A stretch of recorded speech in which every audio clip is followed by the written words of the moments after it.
Assalamu alaikum wa rahmatullahi wa barakatuh. We are going to start our class, a spoken English class after a long days. সবাইকে জানাচ্ছি শুভেচ্ছা, সেই সাথে ছাত্র সমাজকে জানাচ্ছি শুভেচ্ছা অভিনন্দন, যাদের আত্মত্যাগের বিনিময়ে আজকে আমরা বিশাল স্বাধীনতা পেয়েছি। So I want go to start for this lessons. আমরা দেখেন, খেয়াল করুন যে আমরা সাধারণত যেভাবে কাজগুলো করি সেটা হচ্ছে যে কীভাবে একটা টিচার তার ডিউটিটা করেন। একজন টিচারের ডিউটিটা কী অন দ্য ক্লাস।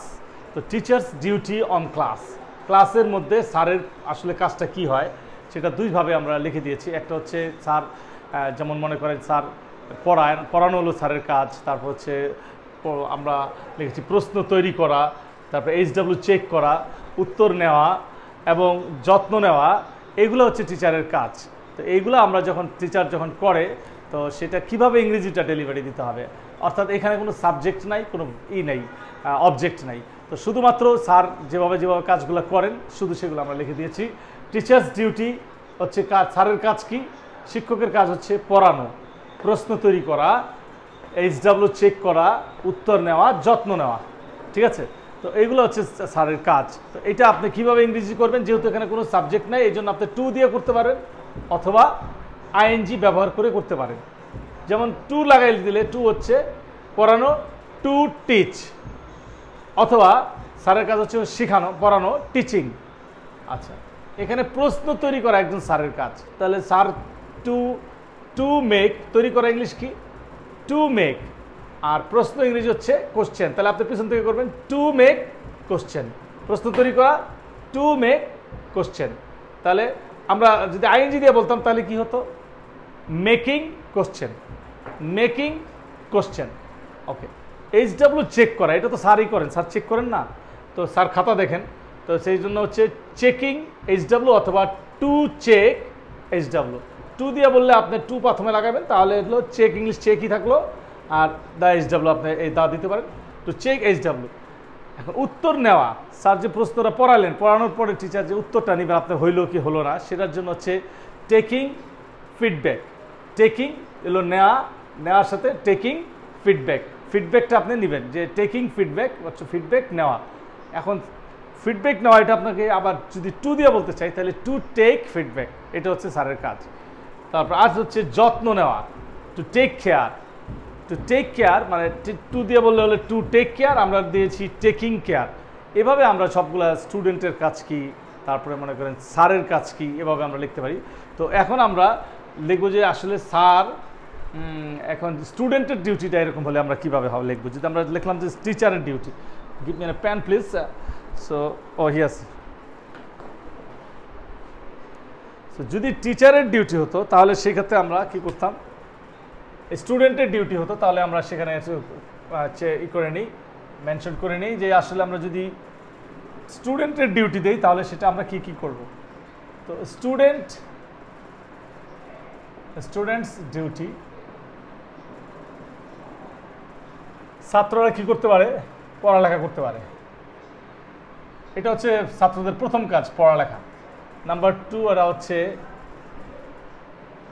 সকালবেলা উঠা, সকালে উঠে, এটা একটা ছাত্রের একটা অভ্যাস করা লাগবে, ঠিক না। নাম্বার থ্রি হচ্ছে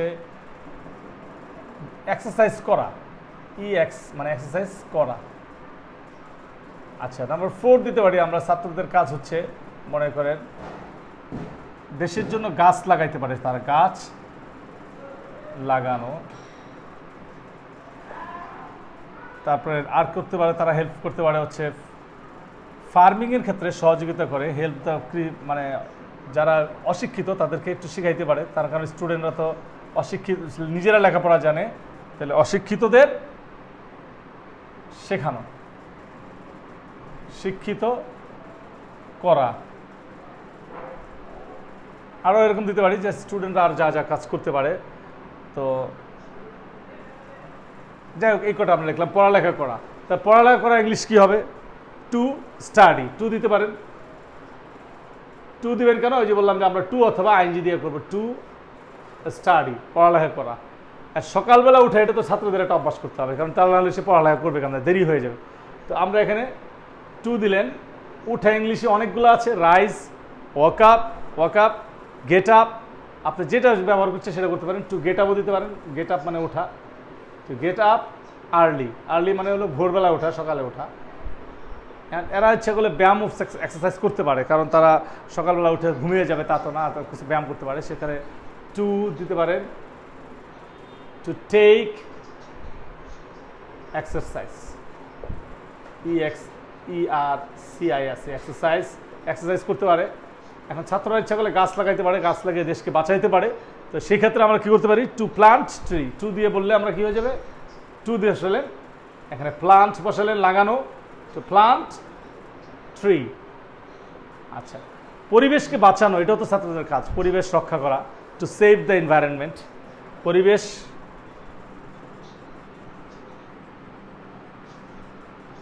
কে বাঁচানো যদি আপনি করতে পারেন, বাঁচানো ইংলিশ হলো সেভ। তাহলে শিক্ষিত করা, টু শিক্ষিত করা ইংলিশ কি, এডুকেট। এডুকেট দ্য নেশন, জাতিকে শিক্ষিত করতে পারে, টু এডুকেট দ্য ইলিটারেট। অশিক্ষিতকে করতে চান তাহলে টু এডুকেট দ্য ইলিটারেট মানে হচ্ছে অশিক্ষিত।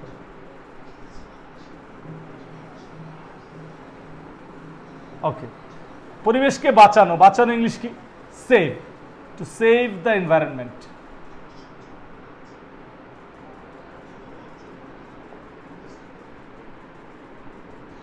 আচ্ছা, আমরা এবার বুঝাই দিলাম যে আপনি কিভাবে টু দিয়ে সব বলে দিলেন কার কি কি কাজ। কিন্তু আপনি যদি এগুলোকে আবার আইএনজি দিয়ে বলতে চান তখন টু বাদ দিয়ে দিতে হবে, টু দিয়ে আবার আইএনজি দিতে পারবেন না। সরাসরি স্টার্টিং, কি বলবেন, স্টার্টিং। তাহলে স্টার্টিং দিয়ে বললে আমরা কি হয়ে যাবে, এটাকে অবলিক দিয়ে দিলাম, STU, আমি সবগুলো দিয়ে দিব না, আইএনজি, স্টার্টিং, এটা আইএনজি লাগাই দিলেন। তো সে কি একইভাবে আপনি সকালবেলা উঠা তাহলে কি দিবেন, getting up early, getting up early. Exercise করা তাহলে কি দিবেন এখানে, টেকিং এক্সারসাইজ, টেকিং এক্সারসাইজ। আচ্ছা, স্টুডেন্টরা হলো হচ্ছে মেনটেনিং ডিসিপ্লিন, এটা আমরা একটা দিয়ে দিতে পারি, ডিসিপ্লিন মেনটেন করা মানে নিয়ম শৃঙ্খলা মানা, নিয়ম নীতি কি করা, মানা, নিয়ম শৃঙ্খলা এগুলা মানা দিলেন, ঠিক আছে। তো সেটা আপনি কিভাবে করবেন, maintaining discipline, to maintain discipline, to maintain. আর নিয়ম নীতি ইংলিশ হলো ডিসিপ্লিন, DISCIPLIN, তো ডিসিপ্লিন মেনটেন্যান্স, ডিসিপ্লিন মেনটেন করলেন। এভাবে আমরা যখন আইএনজি দিয়ে বলবো তাহলে কি বললাম আমরা, গেটিং আপ আর্লি, এক্সারসাইজ করা, টেকিং এক্সারসাইজ অথবা টু টেক এক্সারসাইজ। গাছ লাগানো, প্লান্টিং ট্রি অথবা টু প্লান্ট ট্রি। আপনার আইএনজি দিয়ে বললে টুটা বাদ হয়ে যাবে, প্লান্টিং ট্রি। অশিক্ষিত শিক্ষিত করা, টু এডুকেট দিয়েছেন, এখন আইএনজি দিয়ে বললে টুটা বাদ হয়ে যাবে, এডুকেটিং দ্য ইলিটারেট। যারা ইলিটারেট মূর্খ তাদেরকে এডুকেটিং করতে পারে, এডুকেট দ্য নেশন, জাতিকে শিক্ষিত করা সেটাও দিতে পারবেন। পরিবেশ বাঁচানো, টু সেভ দ্য এনভায়রনমেন্ট অথবা সেভিং এনভায়রনমেন্ট। নিয়ম শৃঙ্খলা মানা, মেনটেনিং ডিসিপ্লিন অথবা টু মেনটেন ডিসিপ্লিন। তাহলে আমরা যখন কোনো বাক্য বলতে চাচ্ছি যে এই তোমার কাজ কি, আমার কাজ তো স্যার অফিসে যাওয়া, স্কুলে যাওয়া, তারপর হচ্ছে দেশকে এই সকালবেলা উঠা, এভাবে আপনি যতগুলা আপনার কাজ বললেন যে আপনার কাজ হচ্ছে ঘর গুছানো, এভাবে মা বাবার কাজ কি, পিতামাতার কাজ কি, তারপর ছাত্রের কাজ কি, শিক্ষকের কাজ কি, সরকারের কাজ কি, যত রকমের কাজ কি আছে, কাজ কি এগুলো আছে, সবার কাজকে আপনি টু দিয়ে মেনটেন করতে পারবেন। অথবা আইএনজি দিয়ে বলতে পারবেন। সিস্টেমটা কি, পিছনের শব্দটাকে আগে বলবেন, পড়ালেখা, টু স্টাডি, এখানে আর কোনো কিছু নাই, এই জন্য আমরা একসাথে পড়ালেখাকে একসাথে স্টাডি বললাম। আবার পড়া ইংলিশ রিড, লেখা ইংলিশ রাইট, এভাবে না বলে স্টাডি বলে ফেললাম। অথবা আমরা বললাম যে স্টাডিং, এভাবে বলা যাবে। সকালবেলা উঠা, এখন আপনি টু দিয়ে বললে এই যে টু, এরপরে উঠা ইংলিশ হলো গেট আপ, এরপর হচ্ছে সকাল হচ্ছে আর্লি ইন দ্য মর্নিং অথবা শুধু আর্লি, ভোরবেলা ওঠা, টু গেট আপ আর্লি অথবা গেটিং আপ আর্লি।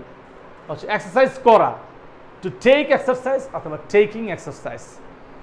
গাছ লাগানো, টু প্লান্ট ট্রি অথবা প্লান্টিং ট্রি। বলতে পারেন যে একই জিনিস বারে বারে বলতেছি কেন, আপনি যেন ভালো করে মুখস্থ করে পারেন, বুঝতে পারেন বিষয়টা, এই জন্য 2-3 বার বলা। উদ্দেশ্য কিন্তু আমার এটাই যে আপনি ক্লাসকে লেন্দি করা উদ্দেশ্য না, উদ্দেশ্য হচ্ছে আপনি যেন জিনিসটা বুঝেন এবং এটা আসলে কিভাবে পড়তে হবে সেটা বোঝার জন্য আমরা 2-1 বার করে একই জিনিস 2-3 বার করে বলি। গাছ লাগানো, প্ল্যান্টিং ট্রি অথবা টু প্ল্যান্ট ট্রি বলে দিয়েছি যে আইএনজি লাগাই বলতে পারবেন, অথবা টু দিয়ে বলতে পারবেন। অশিক্ষিতকে শিক্ষিত করা, two educate the illiterate, two educate the illiterate, দাও একটা দিয়ে দিতে পারেন যারা অশিক্ষিত, এখানে একটা দা দিয়ে দিলেন, two educate the illiterate, illiterate person দিতে পারেন, ইলিটারেট পিপল। পরিবেশ বাঁচানো, টু সেভ এনভায়রনমেন্ট অথবা সেভিং এনভায়রনমেন্ট। নিয়ম শৃঙ্খলা মানা, মেনটেইনিং ডিসিপ্লিন। তো এইভাবে আমরা ক্লাসটাকে বড় করতে চাচ্ছি না, জাস্ট বোঝানোর জন্য নিয়ে আসছি যে কিভাবে আপনি ইংলিশটা বলবেন। তো যে কোনো জিনিস আপনি এর আগে বললাম টিচারের ডিউটি, এখন বললাম স্টুডেন্টস ডিউটি, এভাবে প্যারেন্টস ডিউটি, গভর্নমেন্টস ডিউটি, সবারটা লিখে আমাদেরকে দিয়ে দিবেন আপনার নোটবুকে, যে আপনারা দেখতে পেলাম কমেন্টস বক্সে যে আপনি পারফেক্ট লিখেছেন। Then I will check your copy, then I will check your comments as well. Have a look at that. পড়ালেখা শেষ করা, তাহলে to study, to get up, to take exercise, to plant tree, to educate, to save environment, to maintain, এভাবে আপনি বলবেন। বলার পরে ওগুলোকে আবার আইএনজি দিয়ে বলবেন। Starting, getting up, taking exercise, planting tree, educating, saving environment, maintaining discipline. এইভাবে পারবেন না, একবার টু দিয়ে বলবেন, একবার আইএনজি দিয়ে বলবেন। তো thank you for being with us, আমাদের সাথে আছেন। আমরা আপনাদের শুভকামনা করছি, আপনাদের সবাইকে ভালো থাকেন, সুস্থ থাকেন। আসসালামু আলাইকুম ওয়া রাহমাতুল্লাহি ওয়া বারাকাতুহু।